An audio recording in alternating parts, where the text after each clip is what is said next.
Have you ever felt like someone was drifting away from you and there was nothing you could do to stop it?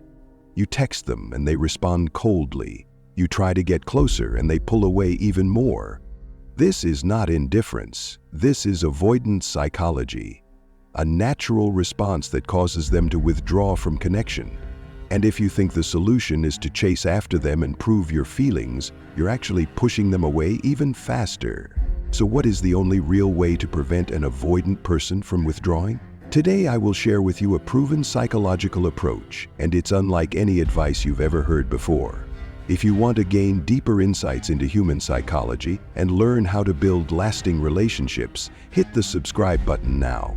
I'm Jim Rohn, and this is going to be an important conversation. Let's begin. If you've ever tried to pull someone closer only to see them grow more distant, chances are you're dealing with an avoidant person. These individuals withdraw not because they don't care, but because they feel emotionally overwhelmed. When someone demands an immediate response, such as, "You have to tell me how you feel right now," or "Where is this relationship going?" they don't see it as an opportunity to connect, but as a threat that makes them want to escape. So how do you prevent them from pulling away? Instead of applying pressure, give them space to process their emotions by using more open-ended language. You can say, "I don't need an answer right away, but I'd like to know if we're on the same path so that we can align our expectations." This approach allows you to express your desires while respecting their pace, reducing the likelihood of them withdrawing. Additionally, conflict and criticism are major triggers for avoidant individuals to retreat even faster. Those with a dismissive avoidant attachment style may appear calm on the surface, but in reality they are highly sensitive to relational stress. They don't view arguments as a means of understanding each other, but as a sign of instability. If they grew up in an environment filled with conflict, they become even more wary and are more likely to withdraw completely to protect themselves. If you want to keep an avoidant person from leaving, don't pressure them or push them into confrontation. Instead, create an environment where they feel safe to connect. Only when the sense of threat is removed will they truly want to stay. If you have ever felt helpless as someone gradually drifted away, remember that they are not leaving because they don't care, but because they don't know how to face their own emotions. For an avoidant person, a sense of security does not come from sweet words or deep conversations about the future. On the contrary, stability, gentleness, and subtle actions are what make them feel connected without fear. Try to show care in a way they can easily receive.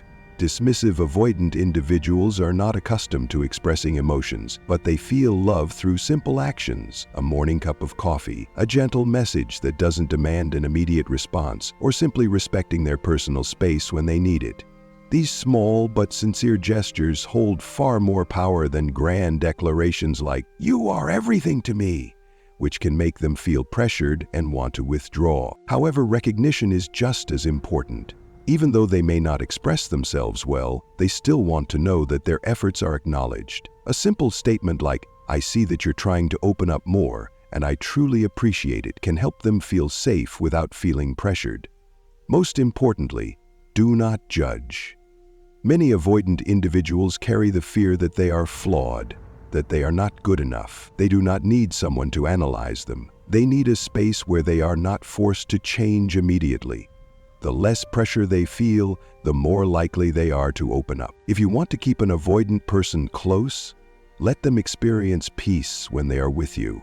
When they do not feel bound or judge, they will naturally choose to stay, not because they are forced to, but because they want to.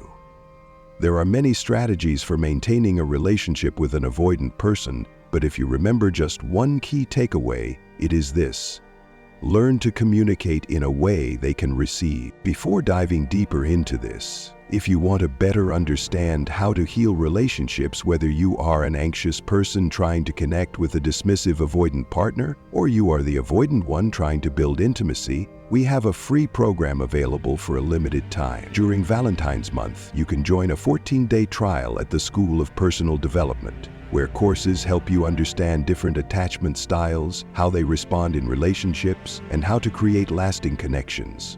I'll leave the link below so you can join right away. Now, back to the most important point. How to truly prevent an avoidant person from withdrawing. It may sound simple, but this directly relates to learning how to talk about both partners' needs without creating pressure. Dismissive avoidant individuals do not commit or invest in a relationship purely based on emotions. They need to see that it makes sense logically. If a relationship is filled with unresolved conflicts and emotional conversations that go nowhere, they will feel suffocated and tend to pull away. But if they realize that problems can be solved, that both of you can work together rationally without hurting each other, they will begin to feel connected in a way that makes them feel safe. They need to see that no matter what challenges arise, you can find a way to cooperate rather than confront each other. That is when they truly start investing in the relationship. For example, suppose you want to maintain consistent communication with a dismissive avoidant person, but at the same time you know they need extra time and personal space. Instead of seeing these as conflicting needs, recognize that both can coexist. You can ask them to provide brief updates when they need time alone instead of disappearing completely. This helps you feel more secure while ensuring they don't feel controlled. Communication is not just about expressing your wants, it is also about understanding how the other person receives them. When an avoidant person sees that a relationship can function in a logical, respectful, and non-imposing way, they will be more motivated to stay and connect long-term. If you are trying to maintain a relationship with a dismissive, avoidant person, the most important thing is not to change them, but to learn how to communicate in a way that doesn't make them feel pressured. These individuals tend to react negatively to direct demands or overly intense emotions.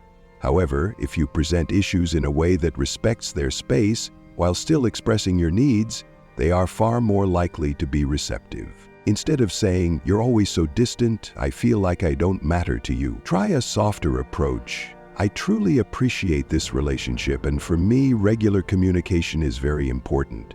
I also understand that you need personal space and independence. I think we can find a way to make both of us feel comfortable." For example, if we spend 15 minutes talking each evening, whether by phone or FaceTime, and maintain 2 in-person dates per week, that would help me feel connected while still respecting your personal time. What do you think? Is there anything you'd like to adjust? What is the difference here? You are not just stating your needs, but also acknowledging and respecting theirs. This helps them feel unpressured while giving them a chance to participate in setting boundaries within the relationship. And that is the key to making an avoidant person willing to open up. One of the biggest mistakes when loving an avoidant person is focusing too much on keeping them close and forgetting about your own needs. Adjusting to them does not mean sacrificing your own desires. You cannot just do everything to make them comfortable while neglecting your own feelings. Ask yourself these 3 questions to determine whether this relationship is heading in the right direction. Are they agreeing to and actually following through on what you propose? Someone willing to make an effort is someone worth investing in. Do they feel more comfortable and connected with you? If they gradually open up more and withdraw less, that is a good sign. Are both of you growing together? A healthy relationship not only maintains connection, but also helps both partners become better versions of themselves. You may be surprised to see that an avoidant person can actually respond positively when they feel that the relationship makes logical sense and does not threaten their independence. Of course, not everyone will change. If you have done your best but they are still unwilling to improve or cooperate, it may be a sign to reconsider whether this relationship is worth continuing. Try applying this approach. You might be surprised by the results. Building a relationship with a dismissive, avoidant person is not easy, but if you understand how they think and react, you can create a lasting connection without making them withdraw. The most important thing is to communicate in a way they can receive, clearly, without pressure, and with mutual respect. We've talked about how to express your needs while making them feel safe. Remember, avoidant individuals are not always distant because they don't care. Sometimes it is simply their way of protecting themselves from emotions they are not familiar with. If you can find a balance between maintaining connection and respecting their space, they will be more likely to invest in the relationship. Additionally, don't forget to protect your own needs. A healthy relationship does not mean changing yourself completely to accommodate the other person, but rather both of you making adjustments to grow together. If an avoidant person truly cares about you, they will also be willing to compromise and put in effort to maintain the relationship. Ultimately, there is no perfect formula for love, but understanding attachment psychology can help you build a better relationship. Remember, love is not just about keeping someone around. It's about finding a person who can truly walk alongside you. Thank you for watching this video. If you found this information helpful, make sure to subscribe to the channel so you don't miss the latest content on psychology and relationships. Don't forget to leave a comment below and share your thoughts. Have you ever encountered someone with avoidant tendencies? Do you have an effective way to connect with them? Let's discuss in the comments. See you in the next video.